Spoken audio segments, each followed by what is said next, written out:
Okay, today we're going to be looking at the French Revolution. First thing, as always, we're going to look at the big ideas. And we only have two. One is to identify the reason for France's economic troubles in 1789.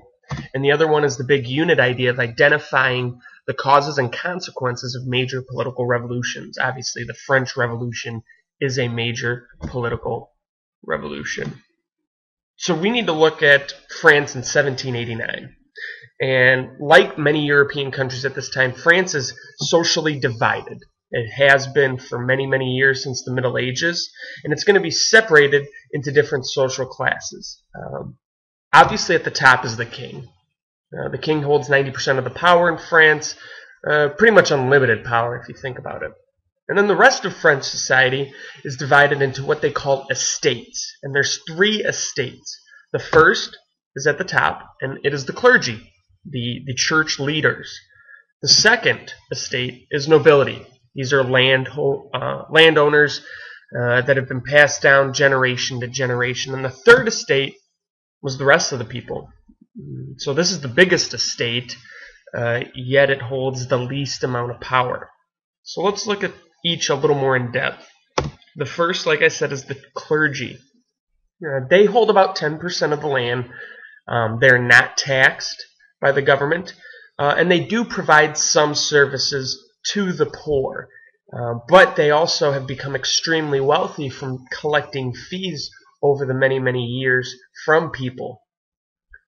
The second estate is the nobility, and the most notable things about the nobility is they are the holder of top jobs in the government, the army, in courts, and the church as well. And then finally, the third estate. Third estate is the most diverse because it's made up of the most people. And it's actually divided in and of itself too. At the top of the third estate is what we would call the middle class, and they're referred to as the bourgeoisie. Below them, you would have rural peasants, which was the majority of people in the third estate. And then the lowest of all would be urban workers, the urban poor in France. So what we're going to look at now are the roots of tension, or where does the tension between all of these estates come from? Well, first we have to look at the fact that the first and second estate pay almost no taxes, even though they are the wealthiest of the three. As I said, the first definitely pays no taxes, and the second estate pays very, very, very, very little. Whereas you had peasants in the third estate, and members of the third estate paying taxes not only on land, but on other things such as soap, salt, etc.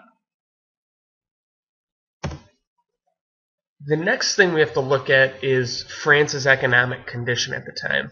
And France is suffering from a massive national debt. And where this debt came from is from deficit spending. And simply put, that means the French government was spending more money than they were taking in. They were collecting taxes, but not enough to pay for the things they were paying for. And what were they paying for? Well, two of the big things at this time that had led to it was war spending. France had been involved in two major wars, the 7 Years' War, and had been a part of the American Revolution.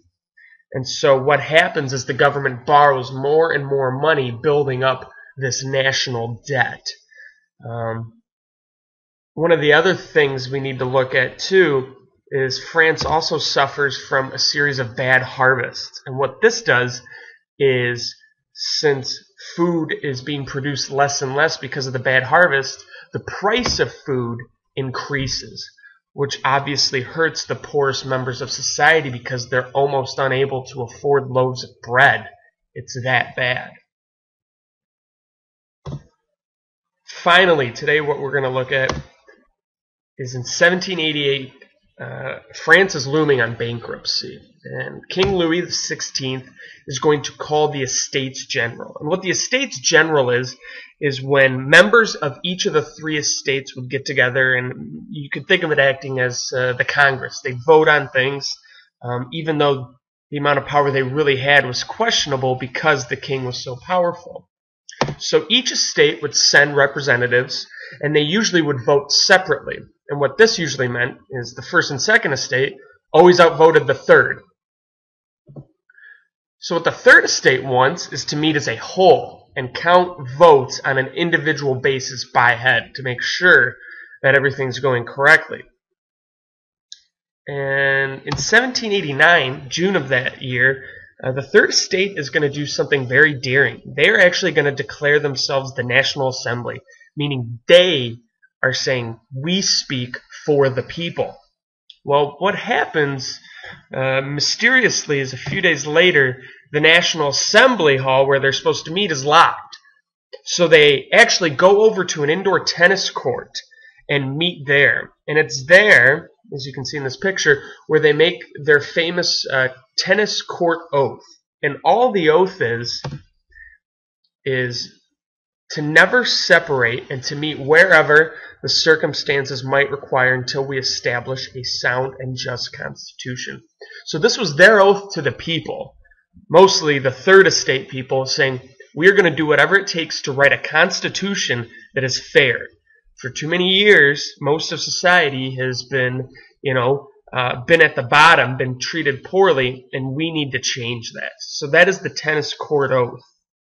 And what we are going to see is that this is just the beginning of over a decade of revolution inside the country.